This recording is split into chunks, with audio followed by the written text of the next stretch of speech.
The hearing room on Capitol Hill carried a different kind of silence that morning, the kind that settles in just before something important begins.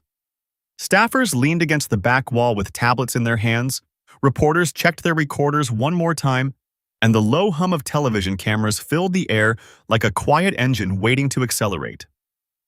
At the center of the long wooden dais sat John Kennedy, flipping slowly through a thin stack of papers with the calm patience of someone who already knew where the conversation was heading. Across from him sat Professor Solomon, a witness invited to testify about rising concerns surrounding antisemitism on American college campuses. Behind her chair, the seal of the United States Senate gleamed under bright lights, a reminder that the discussion unfolding here would likely echo far beyond this room. The topic itself had already captured national attention. Over the past year, heated protests connected to the war in Gaza had unfolded across multiple campuses, including highly visible demonstrations at Columbia University. Videos from those protests had spread quickly online, fueling fierce debates about the line between political activism, protected speech, and harassment directed at Jewish students. Some commentators argued universities had failed to maintain a safe environment. Others insisted the demonstrations were part of a broader political conversation that universities should allow. By the time this hearing was scheduled, the issue had already become a flashpoint in Washington, with lawmakers on both sides preparing to use the moment to ask difficult questions about what exactly had happened on those campuses. Senator Kennedy adjusted his glasses and glanced toward the witness table, his expression calm but focused. Those who have watched him in hearings before know that his style often appears conversational at first, almost casual. But that relaxed tone has a way of shifting quickly into something sharper once the questions begin. It was clear that the room expected that shift to happen today. Around the chamber, senators shuffled their notes while staff members whispered quietly behind them, and the audience leaned forward as if they could feel the tension slowly building in the air. When Kennedy finally spoke, his voice carried easily across the chamber, steady and deliberate. He began by referencing testimony about the climate on college campuses, acknowledging the complicated mix of protest, speech, and student safety that universities were trying to navigate. Then he paused briefly, glancing down at his notes before looking back up at the witness table.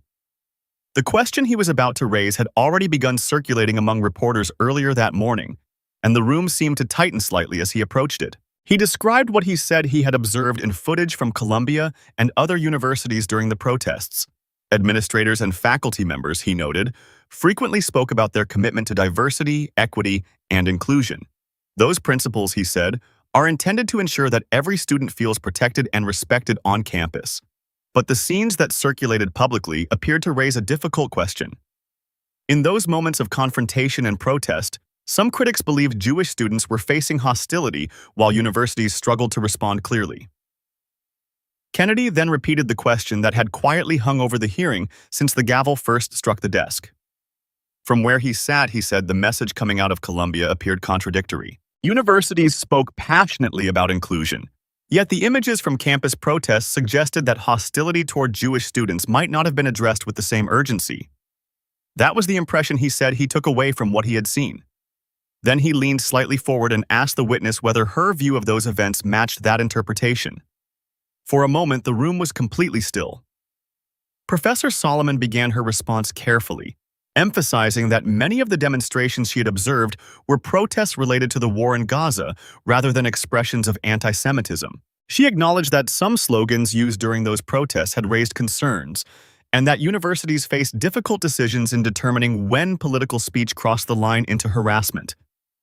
Her tone remained measured, focused on describing the complexity of responding to campus incidents through institutional investigations and federal oversight. But as she spoke, the first subtle shift in the conversation began to emerge. Kennedy appeared to be asking a narrow question about what the protests represented and how universities responded in real time. Solomon's answer widened the frame, moving toward broader explanations about policy and investigative processes. Neither side raised their voice, yet the gap between the question and the answer became noticeable to anyone watching closely.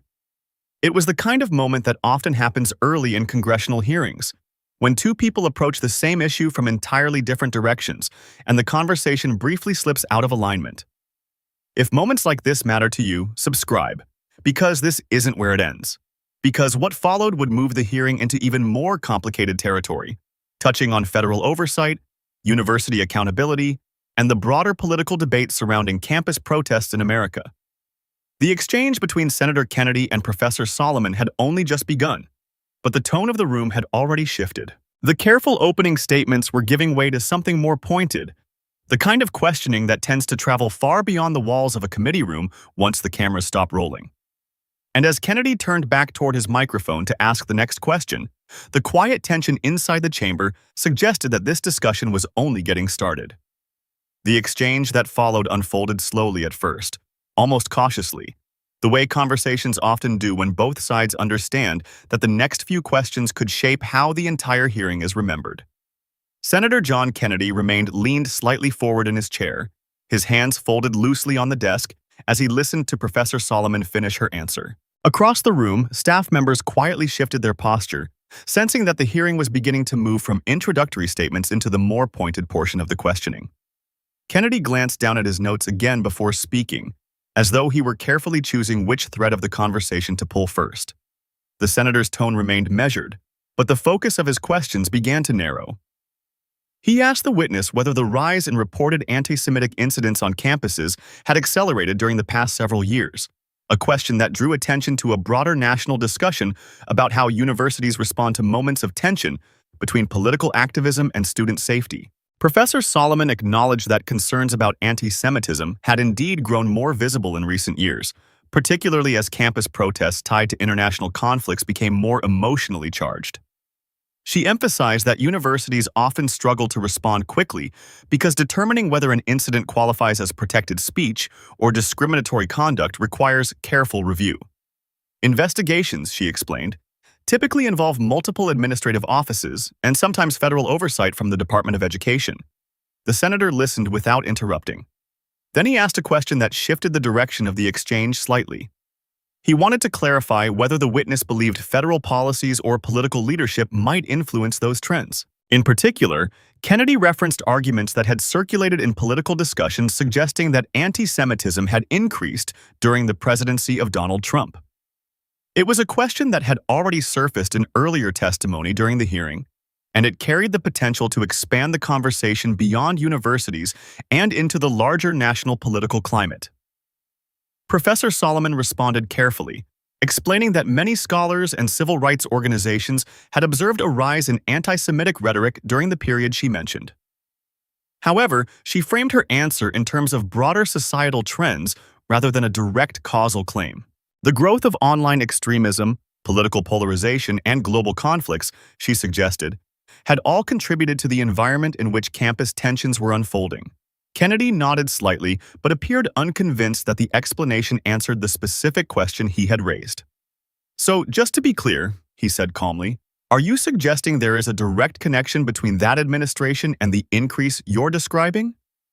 The witness hesitated briefly before clarifying that she believed political rhetoric can shape public discourse, but she stopped short of assigning direct responsibility to any single administration. Around the hearing room, the subtle tension that had formed earlier began to grow more visible. Reporters leaned forward over their keyboards, and a few spectators in the back rows exchanged glances. It wasn't that either side had said anything explosive yet. Instead, the exchange had taken on the rhythm of a courtroom cross-examination, where the structure of the questions themselves often becomes as important as the answers. Kennedy shifted slightly in his seat. He explained that he wanted to understand how federal policy debates intersect with what happens on campus. If anti-Semitism is rising, he said, the public deserves a clear explanation for why.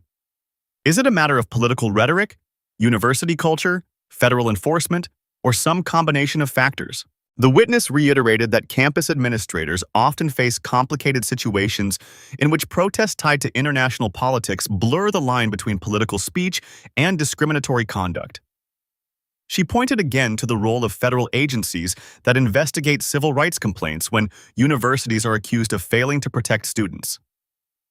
At that point, Kennedy turned to another aspect of the issue that had been discussed earlier in the hearing: federal funding. Some experts, he noted, had suggested that budget reductions affecting civil rights offices could make it harder for the federal government to investigate anti-Semitism on campus. The senator asked whether the witness believed increasing funding for those investigations would significantly improve the situation. Professor Solomon said that federal oversight can play an important role in encouraging universities to respond more quickly when complaints arise. Agencies such as the Department of Education's Office for Civil Rights, she explained, help ensure that universities comply with federal anti-discrimination laws. Kennedy paused again, allowing a brief silence to settle over the room. Then he asked a question that seemed almost deceptively simple. So one possible solution, he said slowly, is that we should spend more taxpayer dollars investigating what's happening on these campuses? The witness responded that federal enforcement mechanisms are part of the system designed to protect students' rights. Kennedy nodded again, but the slight narrowing of his eyes suggested he was preparing to press further. He referenced widely circulated images and videos from demonstrations at several universities, including Columbia, where student groups had organized protests connected to the war in Gaza. Some of those demonstrations had drawn criticism from Jewish student organizations who argued that certain chants and slogans crossed the line into anti-Semitic rhetoric. What I saw on television, Kennedy said, choosing his words carefully, looked like a situation where Jewish students were feeling unsafe. Professor Solomon acknowledged that some incidents had raised serious concerns and that universities were still grappling with how to respond. But the senator's line of questioning did not end there. He asked whether the witness believed universities had responded quickly enough when those incidents occurred. The answer, once again, was cautious. Universities, Solomon explained, often move slowly because disciplinary actions must follow formal procedures. At this point, the conversation appeared to circle back toward the moment that had opened the hearing earlier.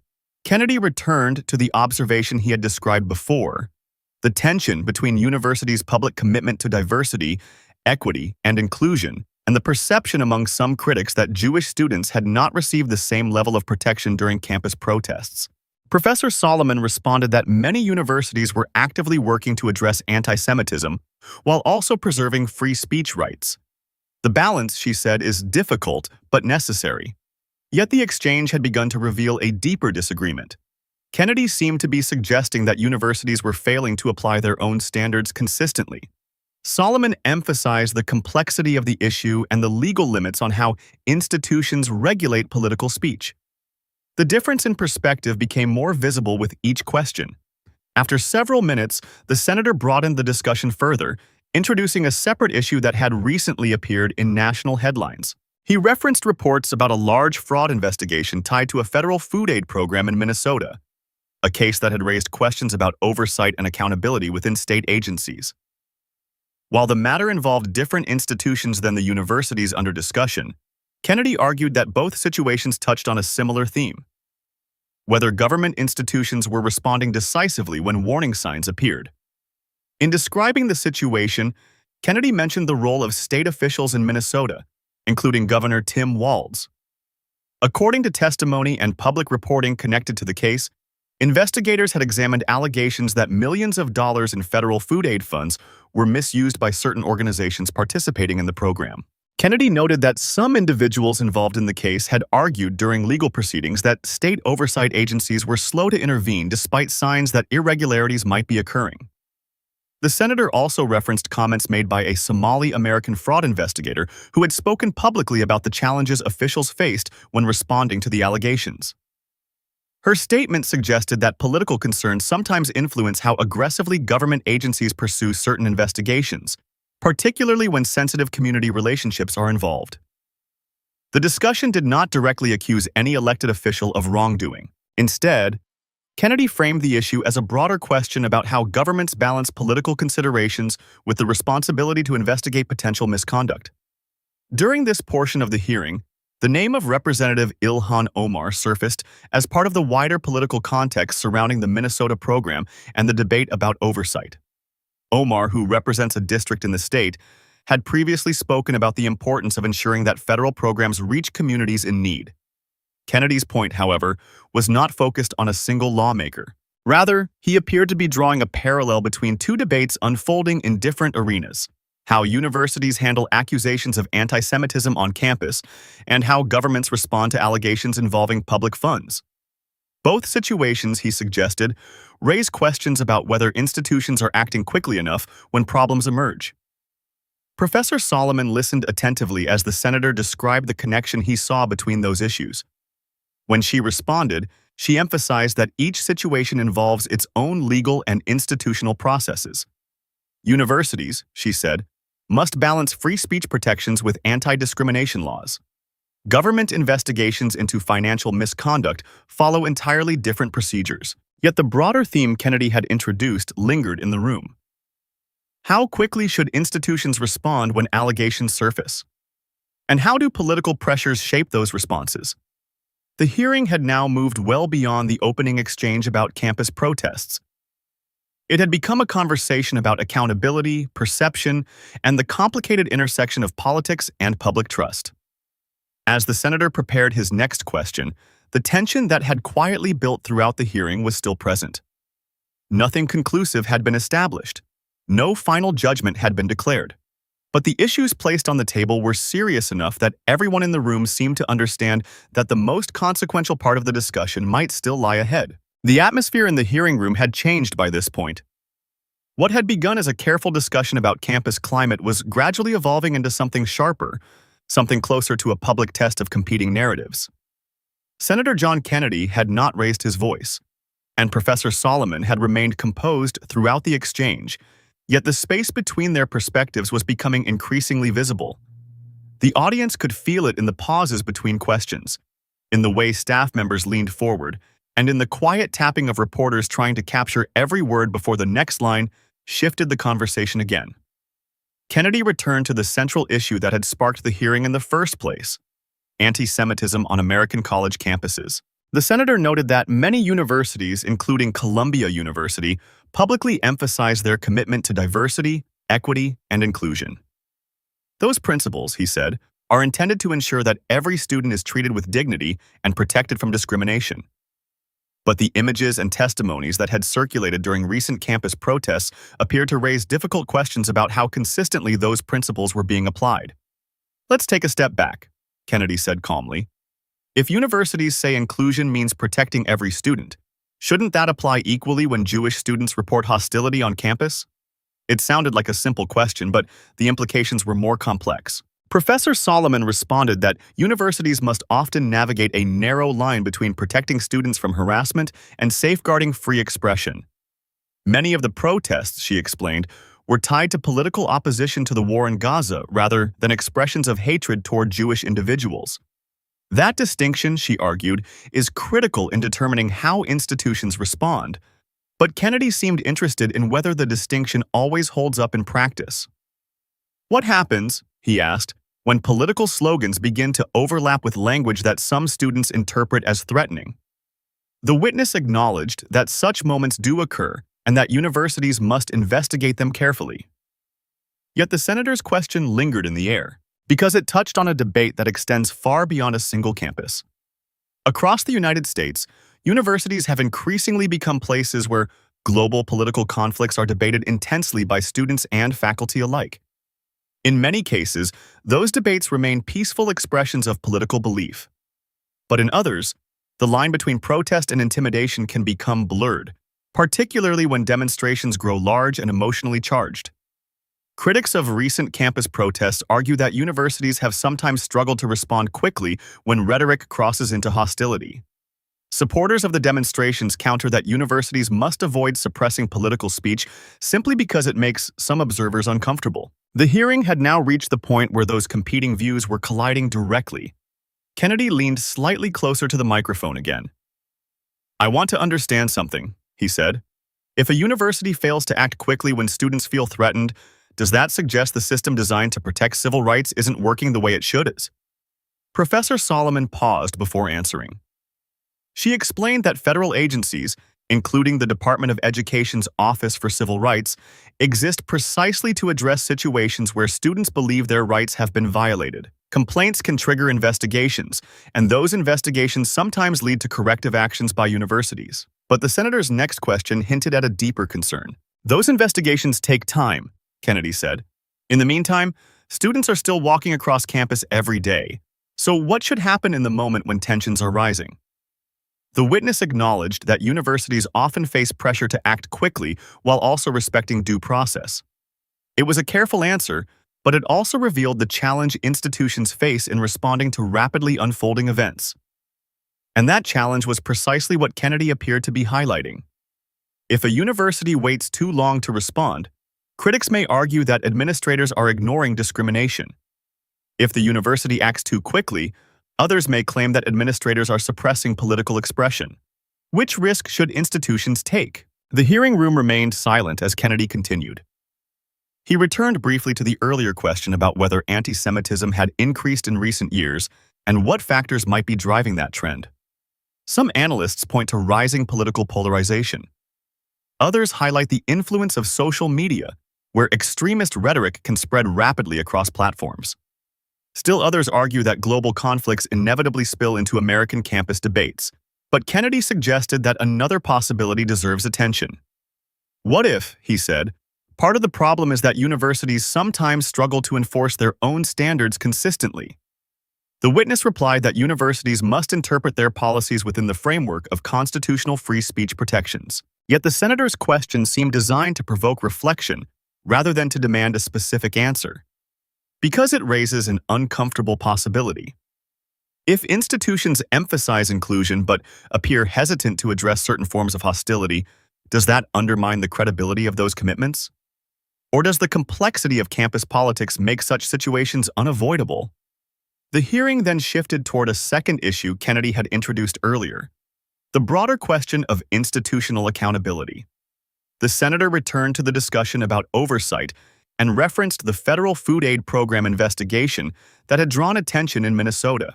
In public reporting about the case, investigators examined allegations that funds intended to provide meals for children had been misused by some organizations participating in the program. The investigation, which unfolded over several years, involved cooperation between federal prosecutors and state agencies. It raised questions about how quickly authorities should act when warning signs appear within large government programs. Kennedy noted that in complex programs involving millions of dollars in public funds, oversight systems are designed to detect irregularities early. Yet in this particular case, critics had argued that warning signals may have existed long before formal charges were brought. The senator mentioned that the situation had also placed political leaders in a difficult position. Minnesota's governor, Tim Walz, had addressed questions about the investigation publicly. According to his statements, the state government cooperated with federal authorities once concerns became clear. But Kennedy suggested that the timeline of events might raise broader questions about how governments respond to early warnings. If investigators see red flags, he said, how quickly should they move? Professor Solomon pointed out that large investigations often take time because authorities must gather evidence carefully before taking action. That explanation reflected the realities of legal procedure. Yet the senator seemed interested in exploring the tension between caution and urgency.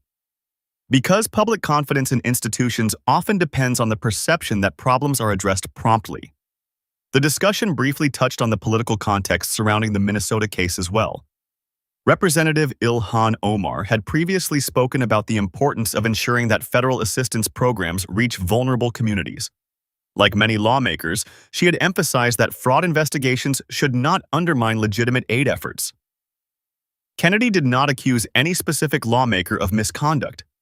Instead, he raised a question that seemed to connect the two issues being discussed in the hearing. What happens, he asked, when political considerations make leaders hesitant to act quickly? The witness responded that public officials must often balance multiple concerns, including community trust and the need for thorough investigations. But the senator's question pointed toward a larger theme.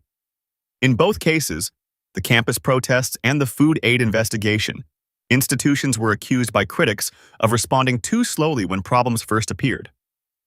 Were those criticisms fair? Or were they overlooking the legal and procedural complexities that govern both universities and government agencies? The hearing did not attempt to resolve that question. Instead, it seemed to deepen it. Kennedy continued asking questions that framed the issue in increasingly broad terms. If universities struggle to address campus hostility quickly, what does that say about the policies designed to protect students? If government agencies take years to uncover financial misconduct, what does that say about oversight systems intended to safeguard taxpayer money? And perhaps most importantly, what expectations should the public have for institutions responsible for enforcing fairness and accountability? The senator's tone remained steady throughout the exchange. But the accumulation of questions created a sense of growing pressure within the room. Each answer from the witness addressed the complexity of the issues involved. Yet each new question from Kennedy suggested that the public might still be searching for clearer explanations. The hearing had not yet reached its most dramatic moment. No explosive revelation had emerged, but the conversation had gradually built toward a broader challenge facing institutions across the country. When trust begins to erode, how do leaders rebuild it?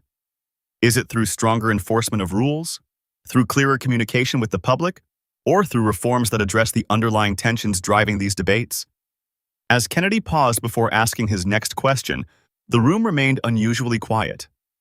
The cameras continued recording, reporters continued typing, and the discussion that had begun with a single question about campus protests now stood at the edge of a much larger conversation about accountability, public confidence, and the responsibilities carried by institutions that shape American life. As the hearing finally moved toward its closing moments, the room did not erupt in applause or outrage.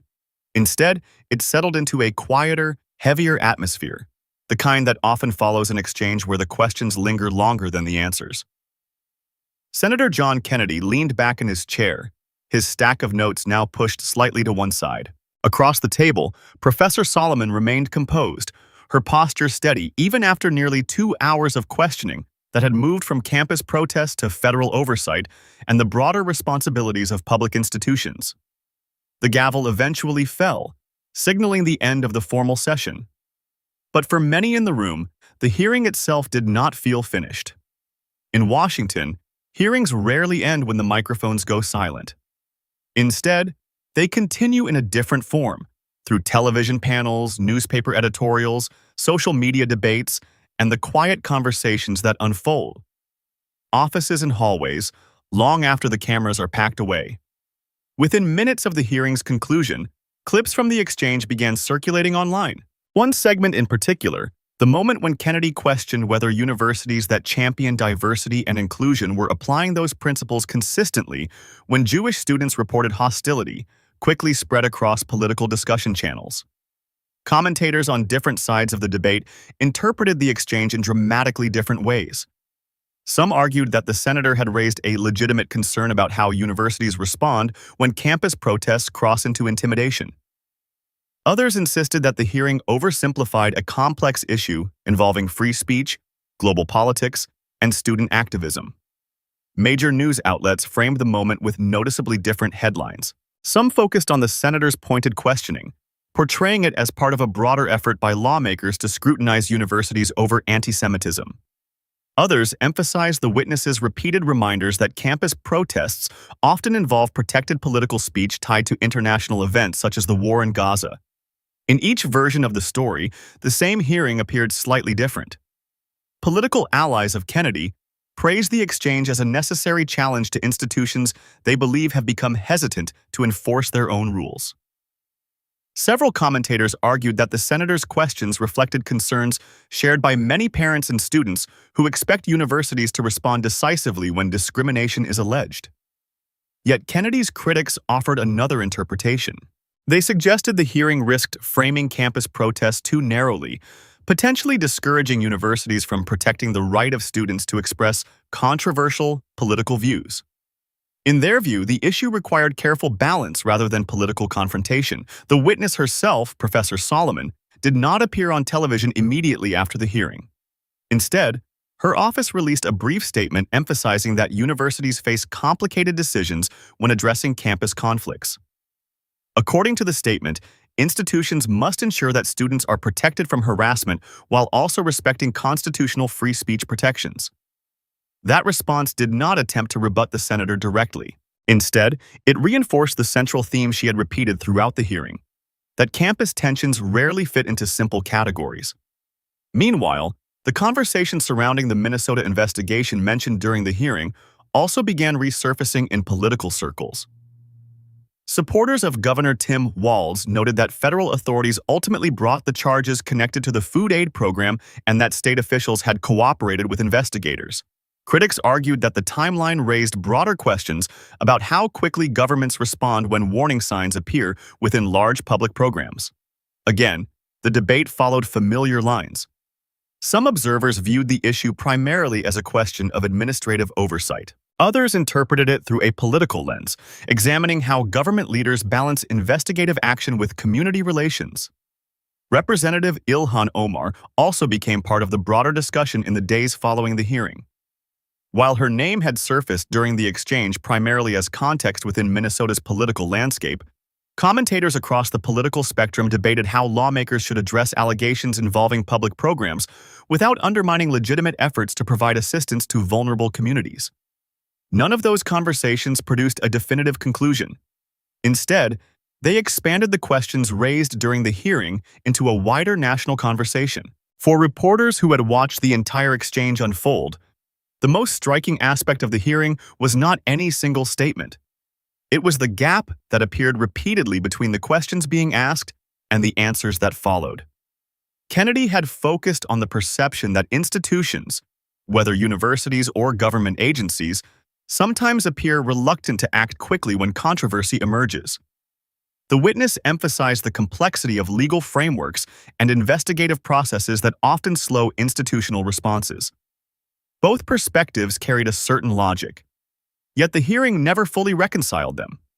As the political debate continued over the following days, analysts began asking whether that gap itself was the most revealing part of the exchange. Public institutions often operate within legal constraints that require careful investigation before action is taken. But public confidence sometimes depends less on legal timelines and more on whether leaders appear willing to confront problems directly. That tension has shaped many political controversies in recent years.